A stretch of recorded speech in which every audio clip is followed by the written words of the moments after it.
In the maiden edition of the Joy FM Technology and Innovation Summit, and it's coming off on Wednesday, June 11, 2014, and we have Sedemofori in the studio. He's the head of Thought Leadership Unit at Joy FM. Thanks for joining me this morning. Thanks for having me. What's the rationale for this very summit? What do you call it? We call it the Joy FM Technology and Innovation Summit. And it's a platform that has been designed to bring together some of the best young minds when it comes to innovation. Young people who, through innovative thinking and who, through applying locally developed technology to solve local problems, have achieved a significant measure of success in their areas of endeavor. We want to take these young people and challenge them to apply the same innovative thinking to solving big national problems. So it's about young people such as yourself proffering solutions to big national problems. That's what the platform is about. So that's why the whole idea was conceived. That is what birthed the idea. Generally, we just want to encourage the culture of innovation and technology. Because really, we don't have an imperative. We don't have a choice. It is an imperative for us to innovate or we die. The theme is innovate or die, and the idea is to drive home the need for us to think differently and apply different ways of doing things to our contemporary problems. On the day, that is tomorrow, right? Yes, it's tomorrow. Okay, how is it going to be structured? Oh, first of all, we're going to have the speakers introduced. The host will introduce them, and they will have 5 minutes to tell us about who they are, what they have done, if you will, their bragging rights or their claim to fame. They will tell us what they have done and through applying innovation. Then they'll be given 10 minutes to speak to the themes that they've been challenged to speak on. Each of the speakers, we have Bright Simmons, who's the president and founder of M Pedigree. He'll be telling us how he would make a case to cabinet that President Mahama's Made in Ghana campaign is futile without innovative thinking. And he'll give us case studies from around the world to prove his point. And he will also tell us how he thinks things can be done better by way of improving Made in Ghana, the consumption of Made in Ghana items. Then we also have Constance Swaneker. She's an acclaimed sculptor. She will tell us how, if given the opportunity, she will transform the capital, Accra, into a modern tourist hub. I mean, at par with cities like Paris and Venice. How would she do so? It's interesting that only recently we've been inundated by floods, but she has a way of getting us to that status, and she's a very young person. And so it'll be interesting to hear what she has to say about that as well. Then we have Maximus Ametogo. He is MD of Pop Out. It's an IT company. He has an innovative way of keeping the Ghana Post company in business. If you recall, because of emerging technologies like WhatsApp, emails, Facebook, etc., people don't tend to send letters by mail anymore, by post. But he's figured out a way by which he can keep that business in profit. And it's interesting. Let's go and listen to what he's got to say. And finally, also, we have Mr. Albert Osei, who's the CEO of Cocoa King. All of us used to buy cocoa from across the corner, that lady who had it in the pot. And then he came around and made it a product that found its way into corporate offices. Readily available, well-packaged breakfast. Now, he will tell us how he, if given the opportunity, would leverage the principles that he used in building Cocoa King, the value chain, to develop agriculture in Ghana. How would he use a school feeding program, for example, to develop agriculture in Ghana? So these are young people who are being positioned in the midst of major national problems. Very much innovative. Now, is it because we feel that there's a deficiency in having young people in positions in which they can influence, whether it's policy or innovation, technology, or our society? Well, basically to give young people a voice. Young people who are doing fantastic things a voice. But it's more about innovation and technology. Our focus really, for now, is on young people. But we want Ghanaians to innovate, to do things differently and better. And how better to do so than to bring together the minds in whose hands the future of the country will be run. They should be able to tell us how they will do things differently if given the opportunity.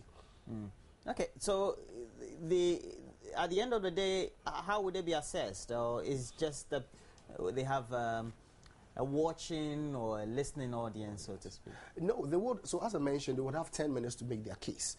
And then after they've given us the 10 minutes presentation, there will be a question and answer session. And this is where the general public is given the opportunity to critique, what they have done, interrogate the points that they have proffered. So it's not just come and give a lecture and walk away. All of us will have an opportunity to ask questions, even to propose ways by which whatever they've said can be better done. And it's part of the session. So all 4 speakers will go through that. And then at the end of it, we will collate all the essential points that they have made and propose them to the relevant sectors, be it in Ministry of Trade, be it in town planning or AMA, etc. We would present it to them and would leverage our massive opportunity. Joy News Channel here on Multi TV, Joy FM as well. We'll leverage these platforms to push the authorities that be to make sure that these policies or these programs or innovative ideas are incorporated into whatever plans that we have. Are you worried that very often when we have some of these events, some of these fora, some of these discussions and these very platforms created, usually the outcomes are not implemented, even though these recommendations are very much viable? That's so true. And it becomes another talk shop, doesn't it? Everybody has some idea, yet nothing gets done. But do we stop? We have a choice to keep quiet. There's a question that we need to really, and for us as multimedia, we haven't gotten to where we have by quitting. We keep pushing, we keep challenging the status quo, and we think that at least we have the platform to give voice to these people who are doing great things. Ghanaians can make things happen. Let's give them a chance. Okay, so from there, what's the next dream after this very event? Oh, it's going to be run quarterly, and it's part of it's one of the products of the thought leadership desk at Joy FM. So there are a number of products coming up, but in the meantime, let's just focus on what is on our plates right now, which is the Joy FM Technology and Innovation Summit. As you stir people's thoughts and people's minds on what could be done, what is very much innovative, what could be a revolution in our society. How do we make sure that we carry on from there and spread the word just beyond having young people come and give a talk or come and express their own views on what ideas they have to change the course of our society, and then bring the next generation on board beyond theirs? It would amaze you to know how many young people are doing great stuff out there. They have just not been given the chance. Sometimes all you need is a voice. All you need is a platform to be able to tell the world what you are doing. Secondly, also you want an opportunity to be linked with people, venture capitalists, people who've got the resources to drive your ideas. This is how great innovations come about. So even as part of the program, we have a sideline exhibition where a number of exhibitors who have great products, young people, would exhibit them. And this is where the particular strength of the Joy News channel comes in play, because for those of us already, we can't see what they have. It's through your spaces that we can see them. So they will all be there, and we are inviting as many people as possible. It's unfortunate. This is the maiden one, so we can only host as much. But going forward, we invite the entire public, young people out there who are doing great stuff, and innovation in whatever form it exists is acceptable to Jotas. Let us know what you're doing, and we'll incorporate you into our programming. So let's keep pushing the frontiers. Let's keep making great things happen. Give the young people a chance to make things happen. Well, on the lineup, you have great personalities, and I should say Bright Simmons is somebody who has been very much innovative with his pedigree idea that has even attracted a lot of accolades around the world. Now, how do we make sure we harness such potentials on such platforms and create others on the network of multimedia and the various platforms that will be created as well? We hope that by what we are doing here at Multimedia, we set the example for others also to follow. We can only do as much. With our platform, we could only do as much. But we're really praying that others also join the struggle. They join this initiative to give voice to innovation and technology. It's happening. We've, over time, focused on the extractive resources, the natural raw materials that we export abroad to get money for development. And so we have a little bit of cocoa and we sell that out. In fact, if you talk about cocoa and the extractive industry, we have a lot of it seated here, but we own very little of it. But if you take products that are globally celebrated, which have evolved as a result of innovation, like Facebook, do you know how much revenue Facebook makes? It's a product that's gone past demographic barriers, political barriers. People in China, people in all parts of the world use this product. And it may amaze you, the people who innovated these technologies are young folks, young people, and yet they are worth billions. WhatsApp now is accepted all over the world. Okay, and there are many such. I can go on mentioning them. These are products of innovation. they would always be there. They'll be relevant to the people. You don't need to go dig for any gold or to have anyone set the price for you. You can innovate to change your world. And Ghanaians can do it. Ghanaians can do it. We want to give them a chance. They are doing it. Except that this time around, we want to create a platform for them to tell the world what they are doing and convince those in power to give them a chance. Well, Mr. Fori, currently, Ghana's economy is facing certain challenges or difficulties. And, well, we're always told that the structure is not as strong as it should be. And once we create these opportunities, it means that we whet young people's appetite to do a lot more than they think they can because they have the potential.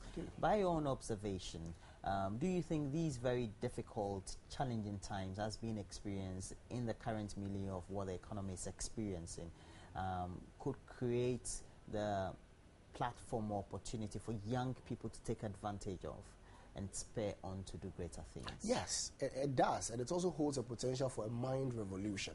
There is some form of, if you will, bounded rationality. Everybody gets out of school and is wanting a job from somebody else, or is looking for a job in government. And government is already reeling under a piling public sector wage bill, okay, which it says is unsustainable. So what it means is that young people who want jobs now would have to create the jobs. And in creating the jobs, you also create jobs for other people. That is where the world has gotten to now. Okay, the insurance that came with the government spending so much on employment really has been constrained. So now we as young people would have to create opportunities for ourselves. So that makes innovation and technology an imperative. We don't have a choice.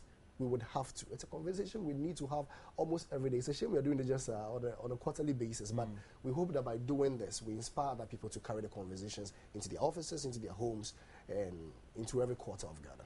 How critically could we have academia or the various institutions we have that should be at the forefront of promoting technology among young people involved in the future convening organization of such an event and a platform? Absolutely, and institutions like the Ministry of Environment, Science and Technology, the KNUST, for example. KNUST, they all have wonderful roles to play in here. I think one of the major gaps also that exists between innovators and realizing or rolling out their products on the market is funding. There is a gap there. There are venture capitalists who would rather invest their monies into safe bets, okay, and people would rather go for those things that work. In fact, eventually, a lot of venture capital funds are ending up on more stable investments, such as the treasury bills, etc., that guarantee you a certain return. And you can understand they're operating within a very volatile economic situation. But if you make a compelling case to somebody with money, a venture capitalist, that I can do this, then they would support you. Because really, how do you make wealth? It's by solving problems. And innovation is about solving problems in a better way. Better way means at cheaper cost and something that appeals to everybody. So basically, that's where we find ourselves. We want to bring the side exhibition, which has been gracefully produced by Multi-TV, is one such exhibition platform that allows people with real products to interface with financiers, with venture capitalists, etc. It's a sideline of what we are doing. In fact, it's going to be running long after the lectures are given. And we've invited a number of people with money to come around and see what the youth is doing. And we hope that those people who exhibit would really walk away with some good business. Okay, so it's nice having you. And again, you said the venue is where tomorrow? The venue is the Kofi Annan Center for Excellence in ICT. It's just around directly behind, I think, the State House. So just make your way to Parliament, ask for the State House, and directly behind it. In fact, if you get to Parliament and you asked for the Kofi Annan Center for Excellence in ICT, everybody will point it to you. You can see it right there in the distance. And the time is 10 o'clock in the morning tomorrow till 12. It's a 2-hour program. 10 o'clock to 12 p.m., to 10 a.m. to 12 p.m. And it's open to the public. You don't need any invitation to be there. You don't need to pay anything to be there.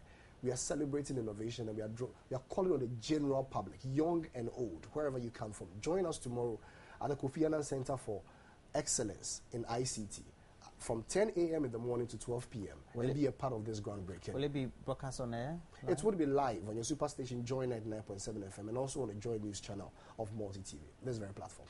Well, thank you very much. And we've been speaking to Sedem Ofori.